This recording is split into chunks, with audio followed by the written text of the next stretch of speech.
Good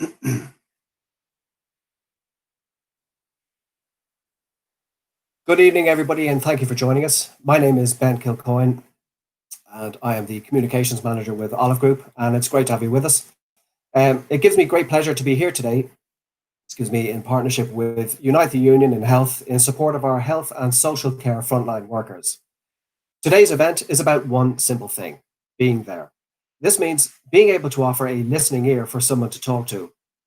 It means being able to simply let someone know that they're not alone. Most importantly, being there is about building on good intentions so that we can acquire the skills to be effective in our support, especially in light of these uncertain and often worrying times. To mark the launch of this exciting and very timely new programme, which, by the way, we're delighted to announce, is free for our Unite in Health social and healthcare members to take, we have a number of guest speakers who are each going to explain what being there means to them. First, we have Unite in Health members Jacqueline Williams, Esther Rodriguez, Steve Thompson, and Janice Taylor. Finally, we'll hear from Dr. Derek Smyth, who is a practicing psychotherapist and the creator of Being There. Before I introduce our first speaker, I'd just like to call on you, our audience, to submit any questions for the short Q&A session that we have planned for the end. This will give our speakers the opportunity to answer any questions that you may have about the course. You can do that by clicking on the Q&A tab at the bottom of your webinar screen, or simply leaving a comment on the YouTube page that you're watching from. To our audience, please be aware that you'll be on mute and that this live session will be recorded. Okay, I think we're ready to hear from our speakers. First, I'd like to call on Jacqueline Williams to say a few words about the programme and what it would mean for Unite in Health members. Jacqueline.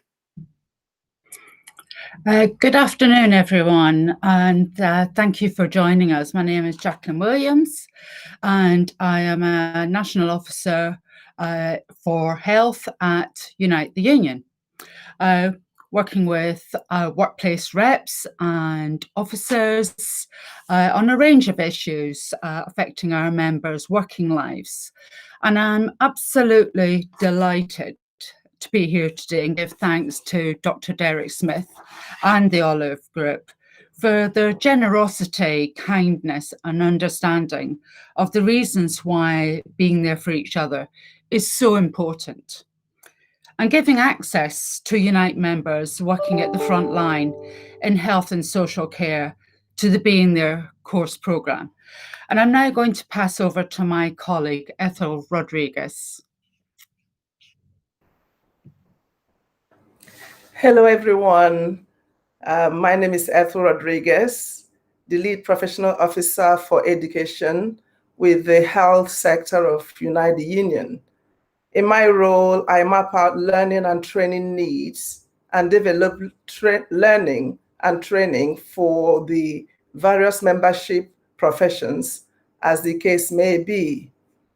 I work with officers, reps, and members in achieving this, and also in supporting members with professional issues. I believe that education should be made available in various forms and methods of learning to ensure better engagement by members and optimize the benefits. We are excited about this launch. We are very grateful to the Olive Group and Dr. Derek Smyth for bringing their course to our membership. There cannot be a better time like this, where many of us, if not all of us, have had the impact of COVID-19 in one way or the other, where we also may have a need to be supported or support someone. Being There course brings essential skills of basic emotional first aid home to all of us. I believe that we will learn something new we can do for ourselves or for others. Even as a member, as a rep, as practitioners or managers, or one way or the other, there is something we can learn from this course to help us to cope this time. I am very privileged to introduce you to our special guest, Steve Thompson. Steve Thompson is our EC member, executive council member, and a paramedic by profession. Thank you.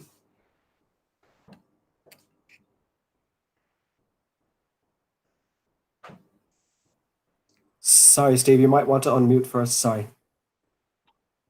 Okay, apologies for that schoolboy error. Yeah, thanks for that, Ethel. As Ethel said, I'm one of the 3 delegates to the Executive Council for Unite the Union. 27 years, going on 28 years now in the West Midlands Ambulance Service, quite a few of those as a paramedic. I think it's fair to say that this year has been quite bleak and dark, and I'd like to think that this programme that's been developed is like a bit of a beacon in that darkness. Having had a sneak peek of it a couple of weeks back, it looks very, very informative, and I'm really looking forward to promoting this, and I hope that you all take the opportunity to actually undergo the modules. I think it's fair to say that over the last 10 years, the NHS has been run down and sold off in bits, leading to a lot of stress and anxiety for both the public and private sectors of both the NHS, but also social care as well, because we always have to remember that element of care, and I always make a point of trying to remember that. With that rundown, there's been obviously lack of staff that we're facing these days, putting a lot of pressure on staff to do more with less people and such like. And accompanied with that, with COVID this year and the joys of Brexit coming next year, we've got a lot of fear around losing our jobs. Financial problems have been kind of like reported on regular basis at our committees, which then leads to interpersonal and relationship problems. And the list is pretty much endless, to be perfectly honest. I've found over the last few years that there's been a significant shift in the kind of work that I've been doing, moving away from the mainly industrial issues, although we still have a lot of those. I'm sure a lot of you will probably agree with me that we now do a lot of welfare and well-being kind of representation for our members that are going through either sickness or problems at work, through stress, anxiety and such like, and depression. And I think with COVID, it's kind of exploded some of the issues that we have with staff, in the sense that, you know, it's been reported again that there's been a lot of domestic abuse and domestic violence issues of all kinds since the onset of COVID, and people having to spend every minute of the day with each other and such like. That I've found at work has been triggered as well. And then you sit talking to members of staff that have quite significant issues, some of them going right the way back to childhood. And in our pre-meet, I was talking about somebody that's, you know, the best part of 30 years they've been carrying baggage around with them. And it was only when I said to them one day in the corridor, "How you doing?" type of thing, and they responded and said, "Oh, I'm all right." But the trouble was, the smile that they normally wore on their face, which turned out to be a mask, was missing. So I asked that question a second time. I said, "How are you really feeling?" And he turned around and said, "I'm not so good." And that's a kind of ploy that I've used with people. When you look at them, you think they're not quite right, and you'll say, "How are you?" And then suddenly you ask that question a second time, and just that split second to ask could be the step towards them recovering from any issues they've got and getting help for any issues that they've got. And I'm really hoping that this program will help you as reps and help members as well, but also to help our employers, because we know by our own workplaces that we have good managers, we have not so good managers, those that are more aware, those that are less aware, and hopefully we can bring that awareness to them as well through this program, and it will empower you to be confident enough to ask those questions of our members and even our managers. I mean, I've got managers that are members as well, and they're going through a bit of a tough time at the moment, because obviously they're under the cosh from both ways, from higher management and from staff. So consequently, like I say, I hope it'll help reps as well, because whilst we're giving you the information and the assistance and help, make sure you look after each other as well, because I know how difficult it is sometimes when you've got lots and lots of issues going on. It can feel as if it's overwhelming at times, and it is, as the saying says, it is good to talk, and it is good to get things off your chest and that, and you can do that with each other as like-minded people, and knowing that the conversations you have will go no further. They will be confidential between yourselves. But please, please, please, as somebody who knows what it's like to be on this end, don't be afraid to talk. Don't be afraid to ask those questions. And I really do hope that whilst it's going to be fantastic for Uniting Health, I would like to see this go across the other sectors as well in the future. So thank you very much for that. I would like to hand over now to Janice Taylor from Northern Ireland, who's also a member of the Health NISC and a member of the CPHVA. Janet, sorry, your mic as well. Oh, well, there we go. First attempt.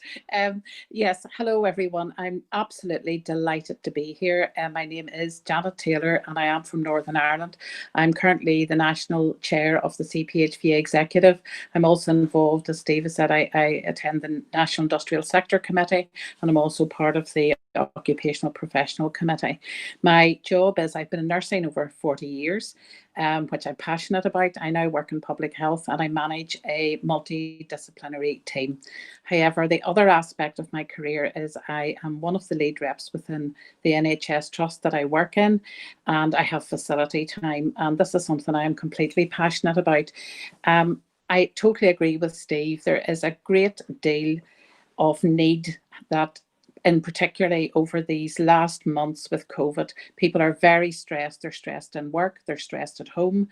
There has been a rise in domestic violence that affects our members, that affects our community. People are under a great deal of pressure. And sometimes whenever, as a trade union rep, whenever someone comes to you, there may be a problem, but when you ask and you get to know that person, you realize that there's a lot of issues. There could be mental health issues. There could be significant other problems going on. So it is about looking at the bigger picture and being kind and really being there for someone. We can't fix everything.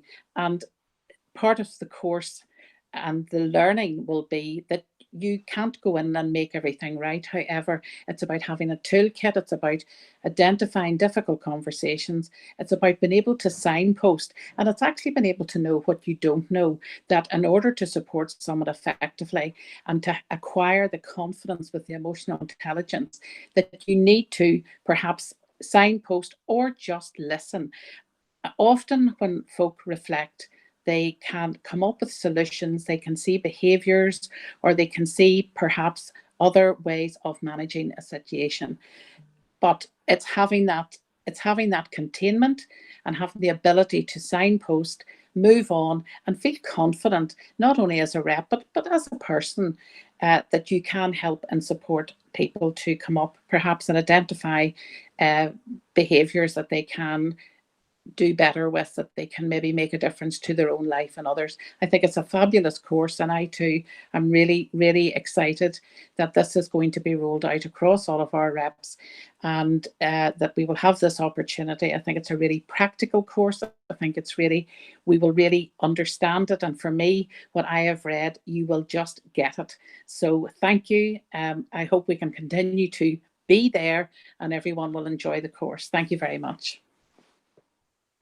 Thanks so much, Janet, and thanks to you all as well for your valuable contributions. I think you've all outlined perfectly well just how important this new programme will prove for your colleagues and your members in Unite the Union.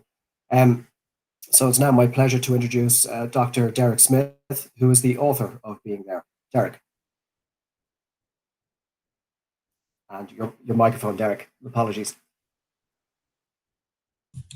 Thank you, Ben, and good evening, everyone. And first of all, may I genuinely say thank you very, very much for joining and being here so that we can gather for a common cause. We are, as we all know, walking on what I call emotional ice, thin ice, and with support for each other, we'll get to the shore. And I'm convinced about this. The Being There program, it's now my responsibility to try to make sense of it for you if I can. And the Being There program is an interactive program. It's not all about theory, but from the very beginning, it is a step-by-step approach to offering you an understanding of what is required simply to be there for another person. At the end of the day, we've all had experiences where we sat with another person and felt we weren't heard. And we've walked out of the room, maybe more dejected than we went in. And I've had that experience. And maybe it was part of the reason I trained as a psychotherapist. But then again, we've had experiences where we felt truly, truly heard. And if somebody really hears us, that can be therapeutic. It can be healing in its own right. So let me begin by explaining the story of Being There. And the background to this Being There program was my belief that you don't need to be a therapist to reach out and support another person. And I'm not negating the importance of the professional therapist. Otherwise, I'd be doing myself out of a job and I'd be in trouble. That's not what I'm talking about. But it is my belief that all of us with the skills can help to relieve anxiety and stress before people go over the precipice and may need a professional. But there's so much that happens before that would occur, where you and I can be of effective support. And the image I have for myself is every single house I would imagine has a first aid kit. And you go to that first aid kit and you know how to apply a Band-Aid, you know how to put on a little bit of ointment to prevent infection. And that means that the hope is the person is not going to need the professional, that you've taken care of it. And in a similar way, this program is offering you an emotional first aid kit so that you can be there to prevent a person deteriorating where they may need a professional. And I would genuinely believe passionately that this program is as essential as a first aid kit. It's an emotional first aid kit. And research, for example, has shown us that we don't need a professional when we're going through grief. Yet you, and wherever you are this evening, we all know because of the coronavirus, many people haven't been able to grieve appropriately because of limited numbers at the funeral. So there are people who will need support, and you're the person that would be able to give it to them, believe me. And the other point I'd like to make at the very beginning is, and I'm genuinely very sensitive to people in the front line of care. I've had the privilege of working in hospitals, in at least 10 hospitals. And I'm aware of the stresses that you go under, and particularly during the coronavirus and the emergencies that you face and the risk of burnout. And what this program offers step by step is, first of all, self-esteem. We're not born with it, we can acquire it. But when we have self-esteem, our buttons are not easily pressed. And actually, it was people who took the workshop and the training that asked me, make sure you keep self-esteem in the overall program, and it's still there. And the second thing that is in there is specifically for you, is taking care of ourselves. It's very difficult to say no in your work, and yet it's very important. And often it's your friend that will notice. They may say, I haven't seen you around very often. So the signs are beginning. So we show you in a very simple way with questionnaire how to look at to see are you approaching burnout and what happens if you are stressed. We offer you ways of working with stress and de-stressing. The origins of this program, which might help you to understand it, happened when I was training as a psychotherapist. And I was about 2 years into the program. And I suddenly realized, had I been given this training when I was in the university teaching, or when I was teaching in a high school, I would have been far more effective if I had the skills. When a person came to my door, when a young person came because they lost a parent, I suddenly realized, God, I would have been much better with these tools. And I was committed, if I ever got the opportunity, that I would try to create such a program. Because the irony is that what I thought was appropriate, when I began the training, I discovered the tools I was being given were absolutely the opposite. So, for example, I learned we're not there to fix things for people. We're not there to give advice. We're not there to tell people what to do. And we're not there to say to somebody, as you know, I know how you feel. So in the program, we start there with the, if you like, the negatives. But there's a positive to that, because if you're not there to give advice and to fix, that can be a relief. And so we'll come to that later. So what happens? And so step by step, as you'll see, you and I will move towards this program. So that was my commitment if I got the chance. Now, I emigrated, went to the States because I wanted experience. And I was working in Riverside County. And that's the biggest county in California I was to learn. And one day I was asked, would I go for an interview for a job?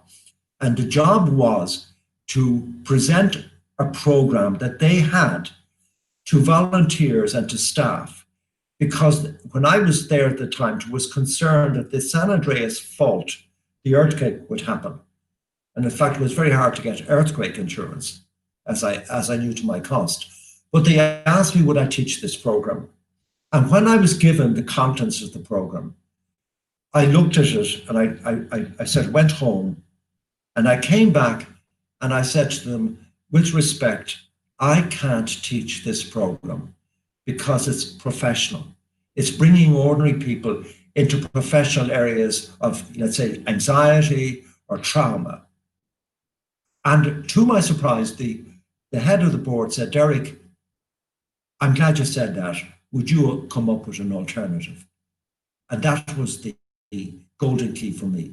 I now had the opportunity to present what I believed was going to be a non-professional training, but I was going to give you the essential skills that I learned that all of us can avail of.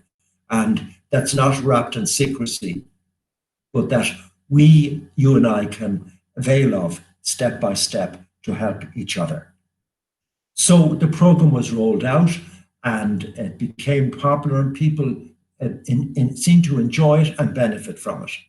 So immediately, I would just say to you genuinely that if you do take the program, you will be enriched as a person yourself, and you certainly will make a difference, and you certainly will be able to be available to another person. So very quickly, to whet your appetite, if I may, as I was saying at the beginning, the first unit talks about the practical things, that we're not there to fix it, as I said, we're not there to give advice, we're not there to see people as problems. Nobody wants to be seen as a problem. Problems are for maths class. And we're not there to label people. You know, he's a worrier or whatever. So we start in a very practical way, as I say. And then we go on then to what is required. The importance of confidentiality. We mustn't judge. The difference between hearing and listening. And you and I know the difference. You know when people are listening to you and they're just hearing you. And I remember in my early days of my training, a young American came to me in his 20s, and he told me how he was bullied at school regularly. And he couldn't take it, and he rushed out of class, and he ran home to his mother. And he burst in the door in distress, and he began to tell his story. His mother was washing the dishes, and she continued to wash the dishes. And he said, I never confided in my mother again, because we're hearing all the time. She was hearing. But hearing is a physical thing. Listening is totally different. Listening is that I am 100%. I have 100% surrendered to you. I'm listening to the tone of your voice. I'm listening to the way you're looking at me. I'm listening to the color of your skin. And I'm totally there giving you all that I've got. And in our training, we begin to explore with you the art of listening. As I said, we don't say, I know how you feel. And we bring in how it's important is not to bring ourselves into the listening, which is called disclosure. You know, sometimes you're talking to somebody and you're telling them something important, could be a crash or something, and they say, oh yeah, that happened to me a week ago. Now they're talking about themselves. So we go in and making suggestions, phrases like tell me more, sounds like it. So we give you a complete step-by-step into developing a listening ear, because listening is an art form. But also, what's very important in this work, I said at the very beginning, you can be enriched by it. But also, if we're not careful, we can be exhausted by it. If we don't understand the need to keep separate from the people we're helping, we become enmeshed. We find ourselves maybe talking about it, brooding about it. And if that happens, then what happens is that our skills can become diminished. So we have practical suggestions and training so that you always remain separate from the person, so that you're free to listen without getting involved. And when you get involved, then all hell could break loose. You could even fall in love. So we take the pros and cons of listening and we offer that to you. And from then we move on to Unit 4 talks about emotions, feelings and thoughts. And what's fascinating about that is that when you sit with people and you say, I'm just wondering how you're feeling right now, very often they'd say, oh, well, I think I'm all right. You see, you have to be very sensitive, because once I say I think, I've disconnected emotionally. And most of my life working as a therapist, people come back and say, oh, I think I'm doing fine. But the emotional connection is incredibly important. As we all know, if we were to look at anger, anger is a secondary feeling. If we don't connect with the first feeling, we can't deal with the anger. So, as I say, the program moves on for 9 units, and I just don't want to talk too long. But I would simply like to say that it is a practical program, and I believe you will enjoy it. And I'm very grateful to Olive Media, because they've transformed it in an interactive way that really does make it engaging for everyone. And thank you for listening. Thanks so much, Derek. Really appreciate that. Okay, we've received a lot of questions in from our viewers. So I'll now take a selection of them and put them to our speakers. Please let me also say to our speakers that if any of you feel that you'd like to contribute anything more than has already been said or answered, please do feel free to do so. So the first question we have here is, and this is to Derek, how will this course assist me as a rep or a workplace manager? To you, Derek. Well, first of all, I would feel and believe that if you do take the course, that what the course will do is it will build on the skills you already have, and it will allow you to engage in a listening capacity to the people that you're supporting. And it'll give you an ear that perhaps can be sensitive enough to recognize the nuances that a person is offering you who's sitting with you. And it'll give you the confidence maybe to take that next step, which I think which particularly today is very important if we want to support each other during these days of coronavirus. Okay, Steve, would you like to come in on that?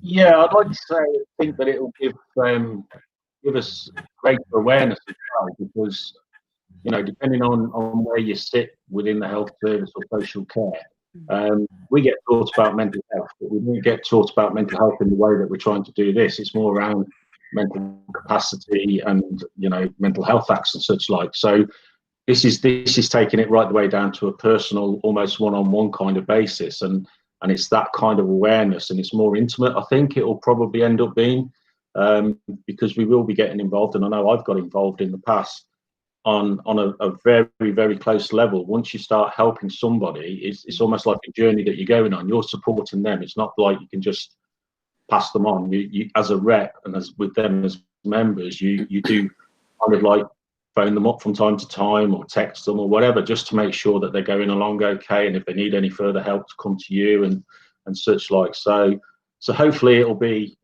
you know, as Derek said, and more, hopefully, for people that engage with it. Yeah, sorry, I'd just like to add to that. I completely agree with Steve. I think whenever you are dealing as a trade union rep with someone coming to you with an issue, it's a very personal and private, and people are often very afraid, very distraught. They don't know where else to go. Sometimes they haven't even been able to talk to their family at home because they may feel embarrassed, humiliated, frightened. And of course, at the end of this, your employment may well be affected by this. So there's huge concern and worry, perhaps about finances. So it's very, very multi-coloured whenever they come with what could appear to be one issue. And it is a personal journey, and you have to really listen and be honest and supportive. But absolutely, you are in a unique position where there's a special relationship almost develops, and possibly because perhaps you maybe don't know each other outside of this one situation, it perhaps makes it easier perhaps to talk or open up. And I think as a rep, we have to be confident in having those maybe feelings, emotions shared and listened to. As I say, it's not that we can wave a wand or fix anything. However, just by listening, often someone will come up with a solution themselves, or they realize it themselves. And sometimes part of the way through, they'll say, you know, I know what I'm saying, but sometimes they just need to say it. And it's easier to say it to you, perhaps, than other people. But it is about that tapping into that, you know, being there, listening, and that emotional intelligence and confidence and dealing with what could be a very difficult situation, that you don't feel awkward or shut it down, that you're prepared to actually receive when someone's giving you difficult and personal information often. Thank you.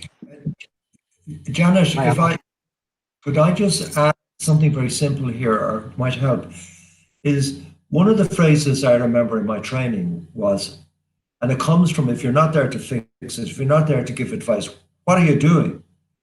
And I remember that the lecturer saying, Derek, stay in the unknown, and the person themselves will tell you what you need to hear. That has been part of my Bible. To stay in the unknown, and the person will tell you what you need to hear.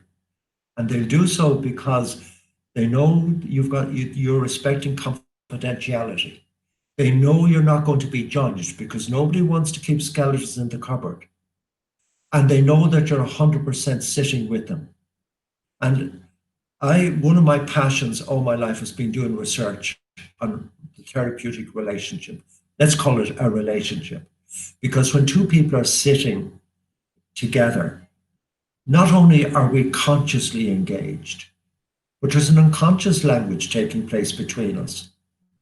And I don't want to go into this in detail because you're probably bored, but neuroscience has added to this, that in fact, that dynamic, that's why I said, if somebody is really heard, that in itself can be healing for the person. So I offer you that. Stay in the unknown. Thanks, Derek. Ethel, did you want to say something? Yeah, I just want to say that we've got the modules is really good, because it's got something on crisis intervention, it's got something on self-esteem, self-care, caregiving. So with those components, it's like approach by approach. And when I've been through some of these modules, it's quite reflective, and I'm looking at the gaps that I have and what I need to actually add on. And then the ones I have that is already there to maintain them. So in that way, we'll be able to be more effective. Even if you're HR or a rep, whichever group you are attached to help or support, there is always something there. And you'll be really, quite interesting when your eyes are opened to think, oh, that's quite reflective of me because I haven't done this way. That's what I need to do. So it's really, really eye-opening and very enlightening to actually have it in that step-by-step, which helps us to actually assimilate, reflect on those modules before we come to the 9 modules and to complete it.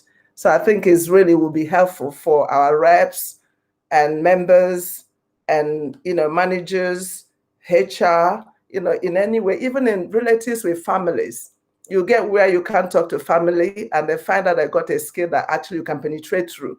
So it's like about living, I will say, not only for professionalism or for professional work, but also for our everyday activities and interacting with people. Thank you. Thanks, Ethel. Actually, you just touched on it there, and it's a very popular question which we're fielding at the moment. And this one is for Jacqueline, I think. Is this course available to all Unite members or reps only? So thank you for that question. So this course is available to reps and to members that work in health and social care and are members of Unite the Union. And just to add on, if I may, seeing as I've got the microphone, just on to the last question, because I think it's a really important point in one of the modules that Dr. Derek Smyth has put together. And as reps and as caregivers, we often put ourselves last. And it's really important that we also look after ourselves. And in that respect, these courses and these modules are really important. Thank you. Thanks, Jacqueline.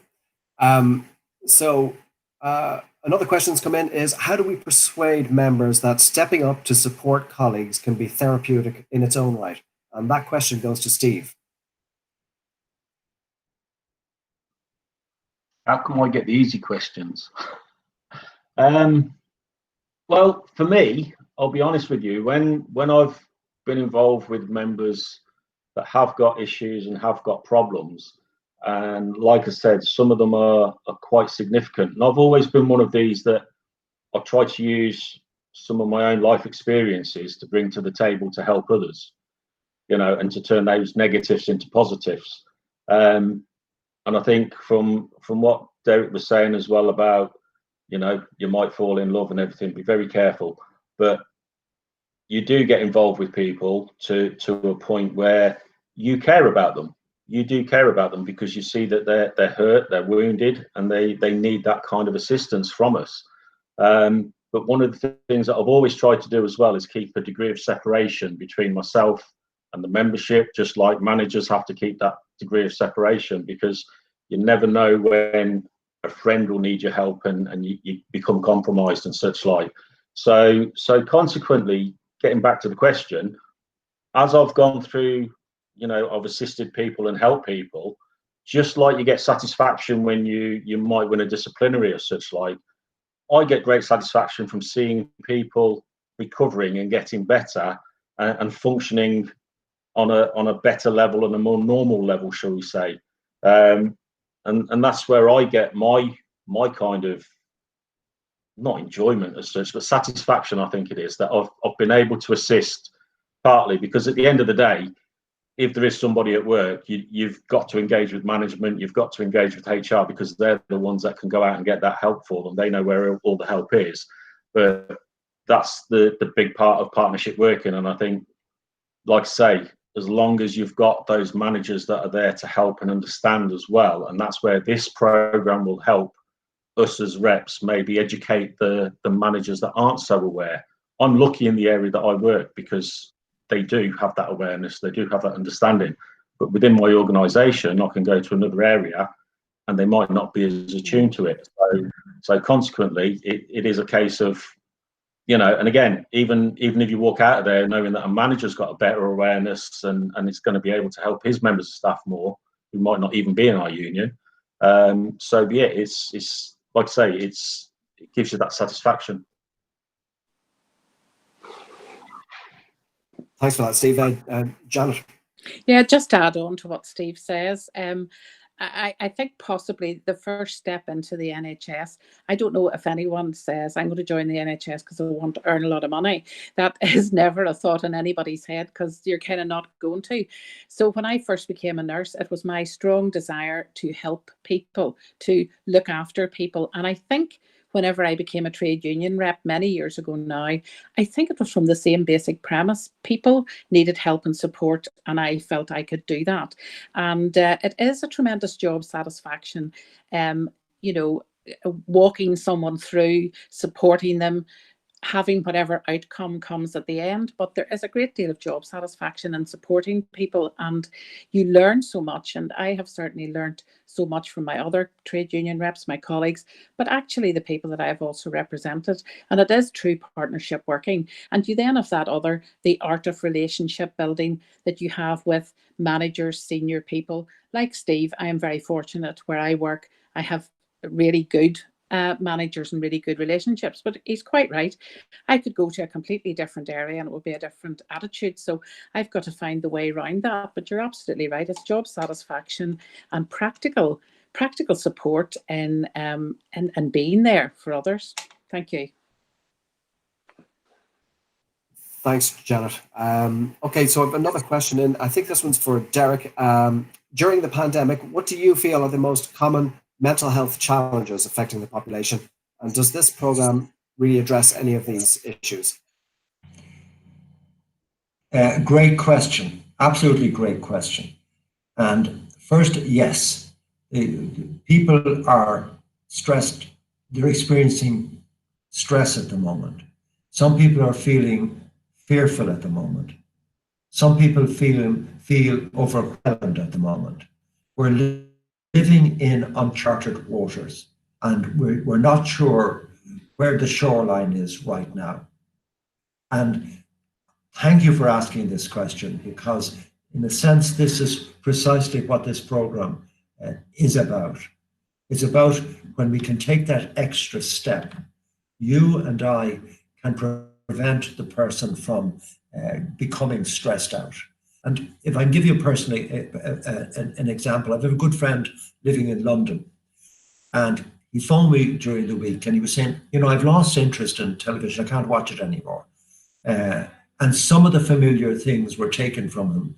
So he was getting worried about his mental health. And the first thing I was able to say to him was, well, I can tell you I'm not watching much television either. And I began to say, I'm not doing this either. Now, what happened was that suddenly he said, oh my God, I'm not having a breakdown. I'm normal after all. And very often, when we normalize a person's emotions, that in itself can be healing for them. It can bring them back to being grounded. It can bring them back to manage their lives. And in the coronavirus, this is such an important opportunity for all of us. There are practical things you and I can do. The first thing I would say to people is, don't allow yourself to be a victim of coronavirus. We mustn't become victims of it. But we can be supportive to each other. And I'm aware that just saying, as I said at the beginning, how are you, is not enough. It's being able to make the next. Steve said that actually. He asked the question a second time. He went that extra step and he opened the door for the person. And you can open the door and bring relief to people. And we can protect ourselves in a very significant way. Relationships are healing. I did my PhD in relationship, and time and time again, research was saying it's the relationship, and a relationship that and you embrace the skills, you're going to be effective for that person. Absolutely. Great, thanks, Derek. I have another question again for you, Derek. Is there a summary or top tips that we can use with our staff straight away as we're already in the second surge? Yes, I would be saying, first of all, we're not going to become victims of this virus. I say that in the same way, if somebody said to me, I'm feeling depressed, if I say to them, what's pressing down on you? They will go in and might say, well, I'm having a difficult time at work. My car broke down. And suddenly they realize so many things are pressing down on them. But now they have gained control. It's no longer this great cloud over their head. So A, don't be a victim. Establish a routine. It's very important to have a routine at this time. It's also important that we check our diet, because we can binge eating and that can add to our stress. It's really important that we stay connected. That's my plea to you. Stay connected. Make the phone call to the other person. And this might be a strange one in these times, but again, it's one that surprised me, and research has validated this. If we can make 3 statements each day for things we're grateful for, that can prevent the onset of feeling down. 3 things, very important. We have to be creative. And what surprises me, and I'm sort of disappointed with this, and forgive me for saying this, but during this coronavirus, we need to be creative. And I think society, insofar as it can, has to be creative. And what I'm saying is this, is okay, we may be limited by virtue of it, we may have to sort of get the coffee outside, but somehow or other, if we as a society can be more creative to make life more manageable for all of us, that would be helpful as well. And something I would throw out, and you can say, Derek, this is not going to work, but it'd be very easy for people to share with each other, what are you doing that's helping you to get through the coronavirus, right? The last thing I'll say to you is this, and I ask people, my friends, this. Do you feel you're becoming more irritable at the moment? More grouchy? Or is your sleep being affected? Are you prone to more anger? And if somebody says yes to those, I would be saying, wow, maybe now is the time to begin to take a little bit of self-care. So how are you taking care of yourself during the coronavirus? There is so much you can do, so much. And thank you for that question. Steve, yeah, go ahead. Yeah, I think one of the things as well is, I know that the modules and that are going to be made available after this, but even as a quick snapshot, I think the introduction to the modules, each chapter, is descriptive enough in itself to start people running. It's a really good intro into the programs, but also just those summaries alone. So I was reading them again this afternoon just to gen up on everything. But reading those, it makes you realise that there's a lot of advice even in those short snippets that you could use straight away if needed. Great. Okay, thanks. So one final question maybe. Dr. Smyth, what in your experience are the main barriers to people being there for one another? I think one of the reasons I think people are hesitant about being there for somebody else is that very often we can feel inadequate. Society expects us to have the answer. Society expects us to fix it.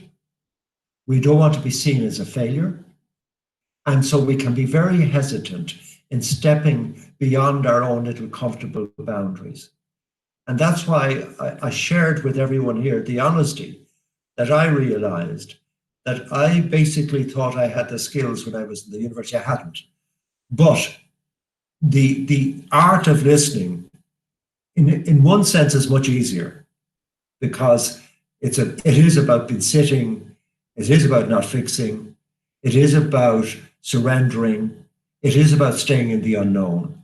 And once you have those skills, you will be able to step out of out and reach out to somebody else, and you will feel enriched by it. Steve, you were talking earlier, and I hope I'm not saying too much, but I ran this food outreach program when I was working in the States. It was a place called Mecca, and it was a third world city. It's hard to believe in California it was a third world city. And there were migrant workers, documented, undocumented, but they were sort of hungry. So I set up this program, and we go out at 5 in the morning, because it was in the desert. And if you hit it at 6 or 7, you were going to be frizzled. So we had to get out there before the heat came along. But what I'm coming to is this, is that the volunteers came along, and suddenly it began to take off. But the volunteers would come back to me and they say, Derek, thanks for allowing me be in this program. And I was saying, I want to thank you. But what I'm building up to here is that when we reach out to one another, and only when we reach out to one another, we ourselves are enriched by that. And it's only when we do it, we experience it. And once we do it, we get it. But for people in the care world, there's a caveat, there's a warning, because you can be overswamped. And that's why I keep saying, remain separate, take care of yourself, learn to say no.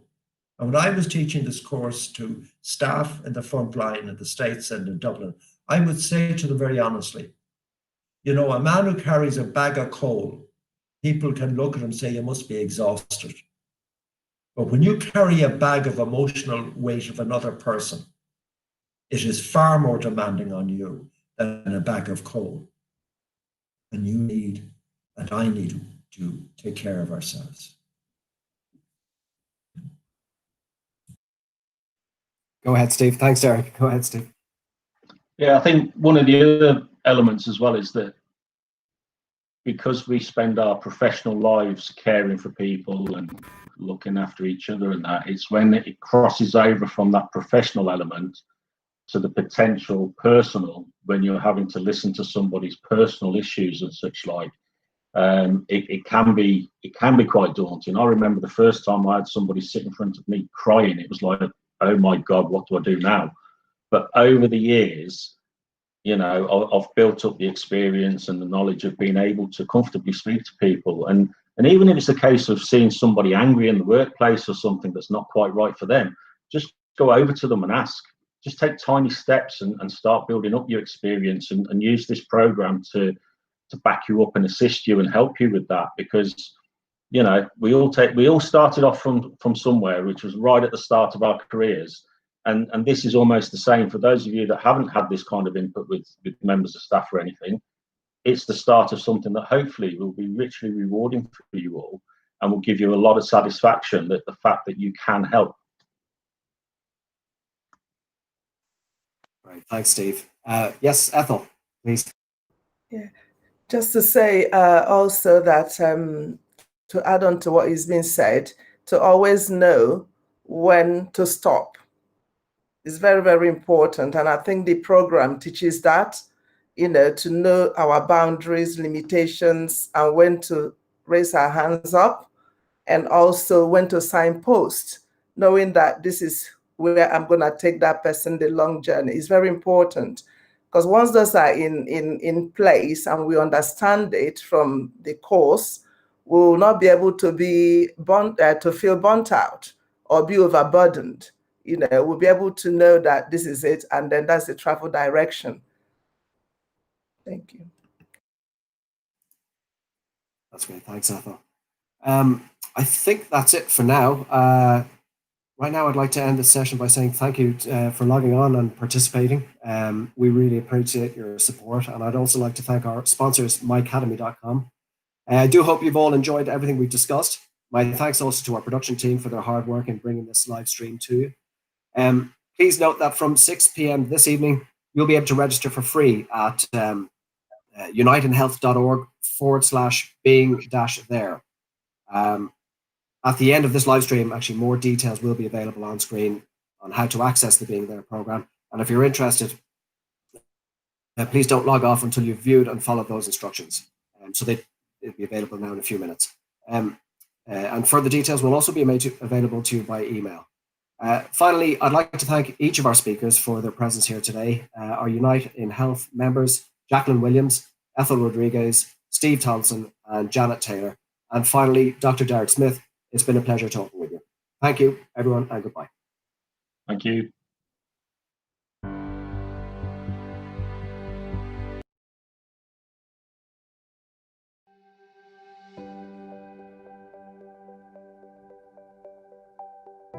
We're all living in fragile times, and we're all trying to reach out to one another in a world that we don't fully understand anymore. And the certainties are no longer there. People have lost loved ones, haven't been able to grieve appropriately. People are terrified of financial loss, job loss, the security. And through Zoom or FaceTime and other apps, trying to stay connected. So it certainly strikes me that the good intentions of people towards one another is very much alive today. And I'm just aware that with a little support, how they could become more effective. And I think we are going to rely on each other more and more going into the future, into these uncertain times. And in that sense, I can see a value for the program, and I can see how Olive will be able to make the program available to people, and as a result, in some way, enrich the process of each one of us trying to be there for one another. I learned the lesson. Good intentions are not enough. But the most important thing is good intentions are enough, because if they give us the goodwill, then we can build on that. And with a little know-how, and it's not that difficult, I can be there for you, and you can be there for me.